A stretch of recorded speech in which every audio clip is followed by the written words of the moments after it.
Tu as un chiffre en tête, 1 million, 2 millions, peut-être 5, et tu te dis que si tu l'atteignais, tu serais enfin riche, libre, sans stress financier. Mais en regardant autour de toi, tu réalises que des gens avec bien plus continuent à stresser, à travailler sans relâche et à avoir peur de tout perdre. Ce qui te pousse à te demander si ce chiffre a vraiment un sens, ou si tu poursuis quelque chose que tu n'as jamais défini clairement. Je m'appelle Raoul et je passe beaucoup de temps à réfléchir à la façon dont les gens définissent la richesse et pourquoi cette définition les empêche souvent de construire la vie qu'ils veulent vraiment.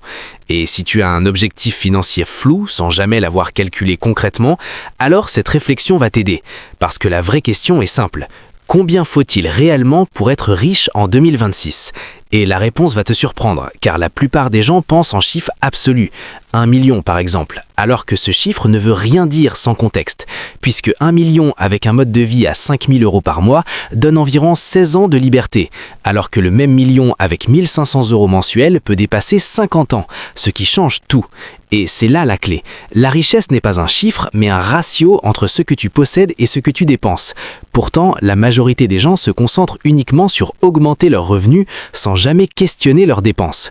Maintenant, si on parle concrètement de vivre sans travailler, la référence classique est la règle des 4%, issue de l'étude Trinity, qui dit que tu peux retirer 4% de ton capital chaque année sans l'épuiser sur environ 30 ans.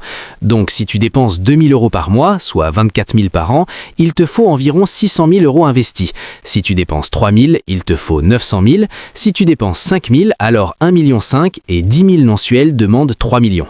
Ce qui montre une chose essentielle. Chaque euro de dépense mensuelle en moins réduit ton objectif de capital d'environ 300 €. Donc agir sur tes dépenses est aussi puissant qu'augmenter tes revenus.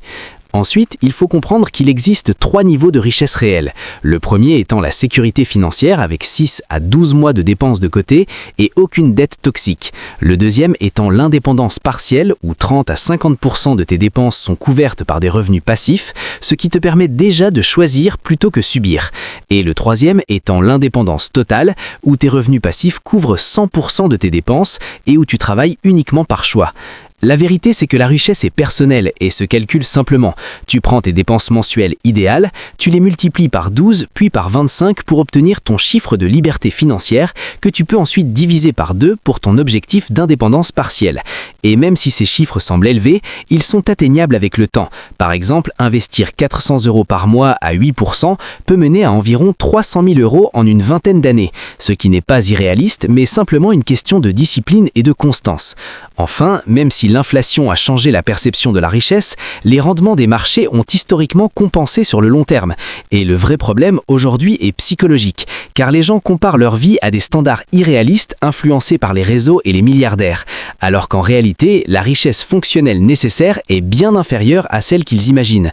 Et au final, être riche en 2026 signifie surtout avoir un système clair, un objectif précis et une stratégie cohérente. Donc ce que tu dois faire maintenant est simple, calcule ton chiffre personnel, définis ton objectif intermédiaire, évalue combien tu investis chaque mois et ajuste progressivement pour réduire le temps nécessaire. Car la richesse n'est pas un hasard, mais un calcul que tu peux faire aujourd'hui et transformer en plan concret dès maintenant.